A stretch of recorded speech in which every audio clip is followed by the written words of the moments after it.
Good morning.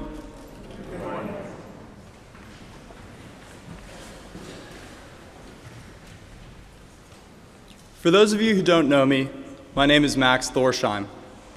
I'm a high school senior, and I've been a member of St. Mark's since I was 4 years old. When Syra asked if I would like to do this sermon, I was hesitant at first, and I would have no idea what to talk about. I thought I'd have to come up with some deep message, or explain an important cause I was working on, or talk about a personal struggle that would make me uncomfortable. Then I thought about it a bit more, and decided that I could indeed do this, and I would convey just a simple message, one that speaks from the heart. My faith, and St. Mark's in particular, have helped to make me a happy person. This place has helped me find a calming balance in my life, and for that I am truly grateful. Young parents who still have the time to embrace St. Mark's and make it an integral part of their children's upbringing should realize what a gift they have been given in St. Mark's. My parents would say it all the time when we were little. You don't realize how good you have it. My church, when I attended as a kid, has offered nothing compared to this. I now attend boarding school, so I hear from other classmates and how they have been raised outside of a town like New Canaan. My parents were right. My friends are surprised by the things I have done with my church and somewhat impressed by the way I speak about it. When my parents first brought me through these doors 14 years ago, we were given the warmest of welcomes by Rhonda Morrill. You couldn't help but smile back at Rhonda. Her energy was infectious. Then I learned my Bible stories from the gentle voice of Mr. Wyckoff. Somehow he was able to tell a story of God drowning everyone on the planet in a way that didn't sound so bad. My brother Ben and I spent many Christmas Eves in the world's greatest Christmas pageant, dressed as shepherds or the angel Gabriel. Luckily, I never had to operate the back end of our mechanical camel. I did, however, engage in the holy task of collecting animal droppings at the altar while the three kings made their way into the spotlight. These photos still make me laugh, and I'm sure they always will. I remember being so excited to run to the church after school to sing with BP and The Joyful Noise. I remember thinking it was a huge deal when I finally earned my wings. My parents were in the front row watching us sing around BP's piano, and they were so happy. It was just plain fun, no other way to describe it. I was lucky enough to be in second grade when Mrs. Sekulis was still teaching her famous First Communion class, and I was lucky enough to get to know a phenomenal youth leader like Mike Rao, who took me through confirmation, mission trips, and much more. I was lucky enough to experience Mother Ann's love.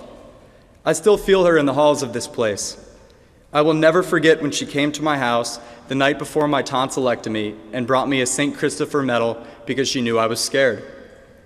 And then there was, wait for it, Mayfair. The excitement building when we would drive by the church a few days early and see that green and purple dinosaur ride, that character just sitting there waiting to be unloaded, taunting and teasing us. Come on, you know the guy I'm talking about. Ben and I were so excited we couldn't stand it. As we got older, we would plan out who we were going to meet at Mayfair because it was the first time we were allowed to do anything without any adult supervision. This is a pretty big milestone in my childhood. The rides, negotiating with my parents over how many wildly overpriced midway games I could play. The shortcake, still the best dessert of my life, and I'm not just plugging my mom and Mrs. Grillo. I loved every minute of it. When I got older, I was pulled into the year-round adventure of furniture pickups for the White Elephant sale. At first I went reluctantly, but I soon realized that with every job, I came away with a lighter heart, a sense of purpose, and a funny story. At times I was saddened to watch older people part with meaningful possessions that they just couldn't keep anymore. But they were always grateful for the helping hand and content that their things could be put to good use. Mayfair was, and still is, the best show in town. It was something I was proud of, and I wanted my friends to know that Mayfair took place at my church. As I got older, I was able to go on mission trips. This is truly something that changed my life and made me realize how wonderful this community is and how lucky I am to have been raised in it. Like most of you, I volunteered at local soup kitchens, made dove boxes at Christmas time, contributed to the gospel garden, and I felt good about all those things. but nothing has impacted me like St. Mark's mission trips. I was blessed to be accompanied by tremendous chaperones and my best friend Max, who has grown up with me at St. Mark's. We've gone on every trip together, and these weeks are among some of the best memories of our long friendship. I remember my first trip to Appalachia. Not only did we come to realize that the residents were in dire straits, but we realized that many of the teens and other youth groups were, at times, in a tough spot as well. It was clear that they did not want to go home because this trip and their church provided a wonderful escape. Then came Puerto Rico and the harsh realities of rural poverty in a land that time forgot. It breaks my heart to think of what Arecibo must look like now after such a devastating hurricane. We painted a school, worked at kids' camps, and spent afternoons on a working farm that served as a halfway house for men that had just been released from prison. This trip changed my perspective on almost everything. We built homes on an Apache reservation in New Mexico and worked with kids in some of the worst neighborhoods of North Philly.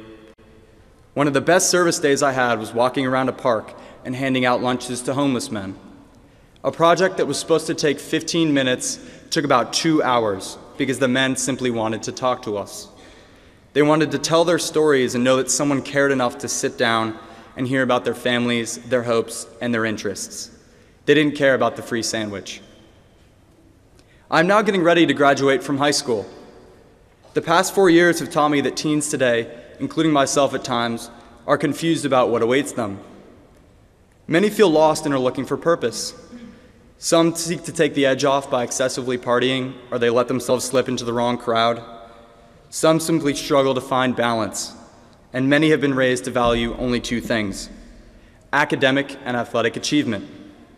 The pressure to be the best at both is overwhelming in some families. For me personally, balance has been found by spending time in our wonderful town, going off during the summer to explore the outdoors of Maine, and by participating in some of the many activities that St. Mark's has to offer.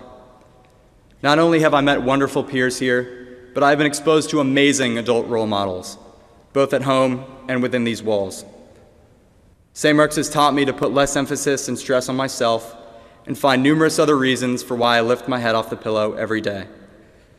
Don't get me wrong, I have plenty of stress at times and am held to high expectations, but I've learned that there is more to life than just focusing on one's own achievements.